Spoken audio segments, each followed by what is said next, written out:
Abdullah Uşağı kəndinin sakinləri toplaşıbdır kəndimizin ərazisinə və gördüyünüz o hissədə bizim kəndin körpüsü olubdur və mənfur ermənilər həmin körpünü də uçurublar, dağıdıblar. İndi kənd sakinləri həmin körpünü bərpa eləyib və o ərazidə olan hansı ki kəndin qəbirstanlığı o göstərdiyim ərazidədir və orada qəbirstanlığın bərpası üçün addım atacaqlar. Eyni zamanda gördüyünüz kimi toplaşıbdır insanlarımız bura.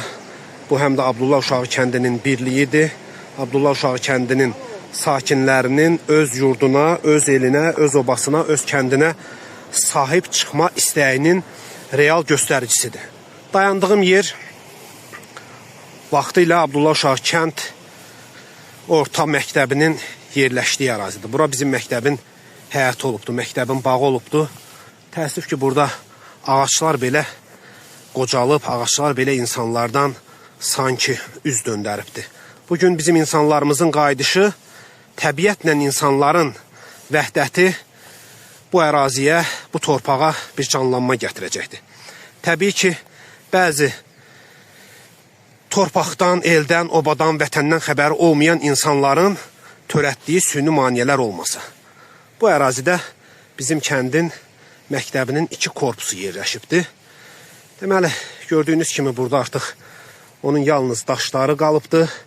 Demək olar ki, tamamilə məktəbi uçurublar, dağıdıblar. Sonra da mənfur ermənilər yandırıbdır məktəbi. Bax, bu ərazidə məktəbin müəllimlər otağı, hərbi kabinet, eyni zamanda məktəbin bufeti, fizika kabinəsi, kitabxanası bu korpusda yerləşibdir. Bax, bu ərazi isə, bu göstərdiyim bu ərazi isə məktəbin volleybol meydançası olubdur. O birisi isə məktəbin digər korpusuydu. Bu korpusda direktor otururdu, riyaziyyat kabinəsi, kimya kabinəsi, tarix kabinəsi məhz bu korpusda yerləşirdi. Bu məktəbi bitirən çoxsaylı məzunlar var ki, onlar Azərbaycan təhsilinə, Azərbaycan elminə və bu kəndin, bu rayonun inkişafına öz töhfələrini veriblər. Bax, bu hissə, bu otaq, bura kimya kabinəsi olubdur və mənim özümün o zaman 4-cü sinifdə oturduğum sinif olubdur. Bundan sonraki bura məktəbin dəhliz hissəsi olubdur. Bu hissə, bu öndə olan, deməli, bura riyaziyyat kabinəsi, həmçinin lingafon kabinəsi olubdur bu məktəb, bu sinif otağında. O dövr üçün müasir avadanlıqlarla təchiz olunmuş bir sinif otağı idi. Və dəhlizdən mənim sağımda göstərdiyim bu hissədə tarix kabinəsi yerləşirdi. Burada isə, bu otaqda isə direktor otururdu. Məktəbin direktorunun kabineti buradaydı. Həmçinin görürsünüz, artıq daşlar həmin o erməni vandallığından sonra, söküntüdən sonra həm də yandırılıbdır. Bu daşların artıq, belə deyək də, o dözümlük müddəti belə başa çatıbdır. Bax, bu ərazidə, burada isə məktəbin önündə turniklər vardı, həmçinin dırmanma üçün xüsusi qurğu vardı. Rəhmətlik Zülfü müəllim onu öz imkanları hesabına və özünün şəxsi əməyi ilə onu düzəltmişdi. Və bu məktəbimiz gördüyünüz kimi çox gözəl bir mənzərəli yerdə yerləşirdi. O uzaqda görünən qaya isə, yəqin ki, onu izləyicilərimiz görür. Həmin qayaya bizdə el arasında motal qaya deyirdilər. Bax, indi yaxınlaşdırıram. Biz uşaqlıqda o qayanın üzərində o qədər oturub bu ərazini seyr eləmişik, həmçinin müxtəlif güllər, çiçəklər toplamışıq. Burada isə gördüyünüz bu lövhə bizim kəndin şəhidlərinin xatirəsini özündə əks elətdirən bir lövhədir.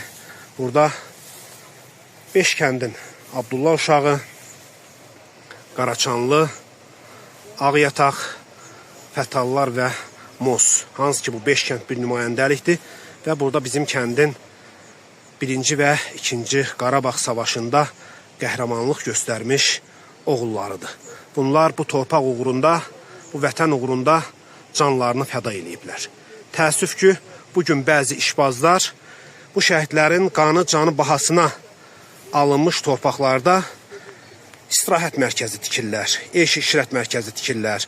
Baxmayaraq ki, kənd sakinləri öz ölülərini ziyarət eləyə bilmirlər, öz ölülərinin dağıdılmış qəbirlərini bərpa eləyə bilmirlər. Amma insanda vicdan yaxşı şeydir. Ümumiyyətlə, mənəvi dəyər hər şeydən üstündür, qanundan da üstündür mənəvi dəyər. Amma nə yazıq ki, bəzi insanlar o mənəvi dəyərdən məhrumdur və yaxud da ki, o mənəvi dəyərin mahiyyətini anlamırlar. Onlar üçün para, pul, kiməsə yarınmaq, kiminsə qoltuğunun altında olmaq, kiminsə çətirinin altında yer almaq. Belə insanlar heç vaxt bu torpağın sahibi ola bilməz. Heç vaxt bu torpaqlara canı ilə, qanı ilə bağlı ola bilməz. Ona görə də Abdullah uşağı cəmaatı bu qədim Türk yurdunun insanları öz doğma torpaqlarına sahib çıxmaq iqtidarındadılar. Və hər zaman dövlətinin, dövlətçiliyinin yanında olan insanlar kimi məhz bu torpaqlarda yenidən qurmaq, yaratmaq, bura həyatı qaytarmaq fikrindədirlər. Və ümid eləyirik, inanırıq ki, bizim bu ərazilərə qayıdışımız üçün bütün imkanlar yaradılacaqdır. Əslində bizim kəndin sakinlərinin, görürsünüz, burada toplaşıblar, xeyli sayda insanlar var. Bizim kəndin sakinlərinin dövlətimizdən istəyi ondan ibarətdir ki, bizə imkan yaradılsın, bizə şərait yaradılsın, bizim özümüz öz evlərimizi tikib, qurub yarada biləcəyik. Və bundan da hardasa dövlətimizə töhfə vermiş olacağıq. Hansısa bir əlavə maddi itkinin qarşısını almış olacağıq. Yetər ki, bizim kəndə qayıdışımıza bəzi məmurlar, bəzi qüvvələr Azərbaycan dövlətinin içində olub, amma Azərbaycan dövlətinin apardığı siyasətə bu və ya digər formada dolayısı ilə zərbə vurmağa çalışanlar imkan versə.